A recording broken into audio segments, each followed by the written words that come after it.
campus is one of the largest single-space campuses in Europe. It's about just under 500 acres at the moment and growing all the time. Well, in the Gardens team, we have to manage the juxtaposition of being the top world sports universities with managing the open spaces holistically and managing our biodiverse habitat. We have deliberately not put sport facilities in a corner of the campus and concealed them from everything else. They're actually built into the entire campus. So our playing fields are also open green space, and that makes it very attractive.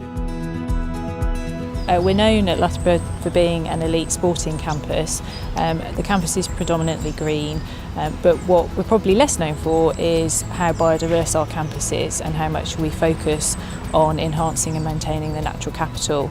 And we do that with a very ambitious, far-reaching biodiversity action plan. We also have a woodland management plan, and both of those support the university's overarching strategy, which is about embedding sustainability into all of our processes and operations.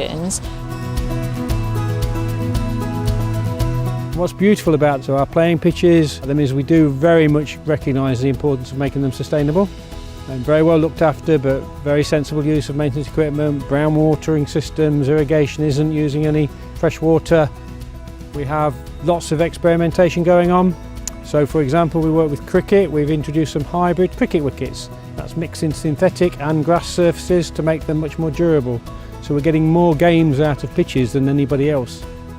It's just a very exciting place to be a student, to work here.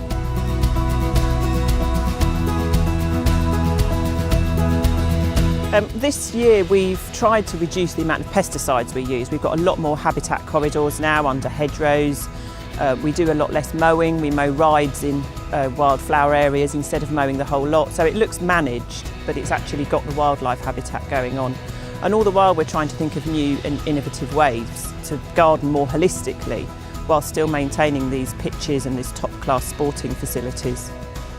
And moving over to the battery-operated machinery has been a real success because they're lighter, quieter, and also we can continue working through study seasons for the students while they're revising because the machines are a lot quieter, so it optimises the work the gardeners can do all year round.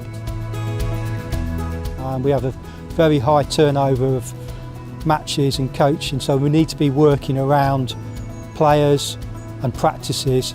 We're very conscious of the amount of chemicals we're using on some of the sports areas.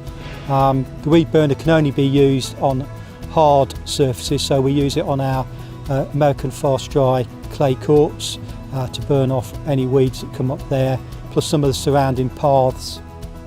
We've also been using different cultivars of grass seed, which are more drought tolerant.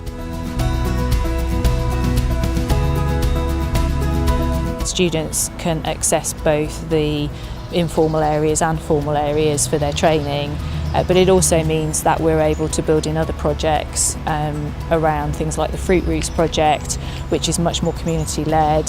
There's lots of spaces and areas where students can go and relax, they can study, but they can also play informally. One of the things we're really keen to do is to look at the opportunities for creating a living laboratory and demonstrating on campus where we can if there's any connection between teaching, research and operations, and also extending that if we can to educational outreach. And the way that we're doing that here is by using one of our woodlands as a research forest, but we're also working with a local nursery and they have a forest school now within our woodland as well.